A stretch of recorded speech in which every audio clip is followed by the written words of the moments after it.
લોકસભા સામાન્ય ચૂંટણી 2024 મુક્ત, ન્યાયી અને નિર્ભય વાતાવરણમાં યોજાય તે માટે જિલ્લા વહીવટી તંત્ર એક્શન મોડમાં કામગીરી કરી રહ્યું છે. નવ સુરેન્દ્રનગર સંસદીય મત વિસ્તારના લોકો કોઈપણ પ્રકારના ભય કે લાલચ વગર નિર્ભય બની પોતાના મતાધિકારનો ઉપયોગ કરી શકે તે માટે ચૂંટણી તંત્ર દ્વારા તમામ વ્યવસ્થાઓ સુનિશ્ચિત કરવામાં આવી છે.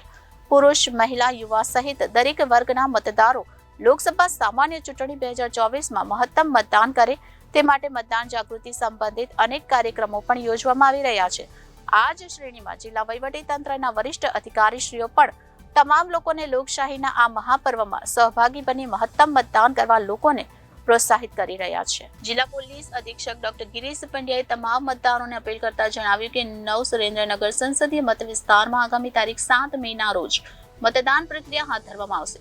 ચૂંટણી પંચના આદેશ મુજબ દરેક બૂથ પર તમામ મતદારો માટે સુરક્ષાની પૂરતી તૈયારીઓ કરવામાં આવી છે. લોકોની સુરક્ષા અને સલામતીને ધ્યાનમાં રાખી તમામ બૂથો પર પૂરતા પ્રમાણમાં પોલીસ કર્મચારીઓ તૈનાત કરવામાં આવશે.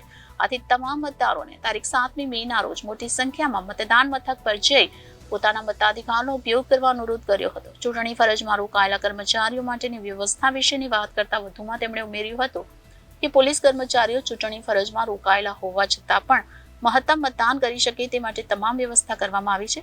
ચૂંટણી ફરજમાં રોકાયેલા કર્મીઓનું ઈડીસી અને પોસ્ટલ બેલેટ દ્વારા 100% મતદાન થાય એ દિશામાં કાર્યો થઈ રહ્યા છે. આમ ચૂંટણી સંબંધિત તમામ તૈયારીઓ માટે જિલ્લા વહીવટી તંત્ર સુસજ્જ છે. વધુમાં તેમણે તમામ મતદારોને પોતાના કામમાંથી થોડો સમય કાઢી અવશ્ય મતદાન કરવા વિનંતી કરી હતી.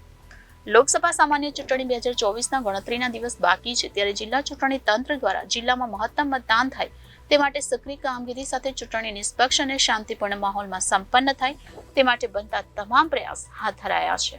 આગામી તારીખ 7 મે 2024ના રોજ લોકસભા જનરલ ઇલેક્શન યોજાનાર છે અને 7 તારીખના રોજ મતદાન થનાર છે.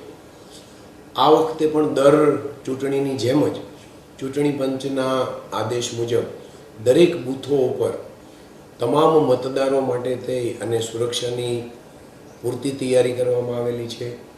તમામ બૂથો ઉપર મોટા પ્રમાણમાં પોલીસના કર્મચારીઓ તૈનાત કરવામાં આવેલા છે. એટલે મારી તમામ મતદારોને અપીલ છે કે આપ લોકો તારીખ 7 મેના રોજ મોટી સંખ્યામાં મતદાન મથક ઉપર જઈ અને આપના અધિકારનો પ્રયોગ કરો. પોલીસ કર્મચારીઓ કે જે ચૂંટણી ફરજમાં રોકાયેલા હોવા છતાં ઈડીસી અને પોસ્ટલ બેલેટ દ્વારા 100% મતદાન કરે એ પ્રકારની વ્યવસ્થા પણ આ વખત ગોઠવવામાં આવેલી છે.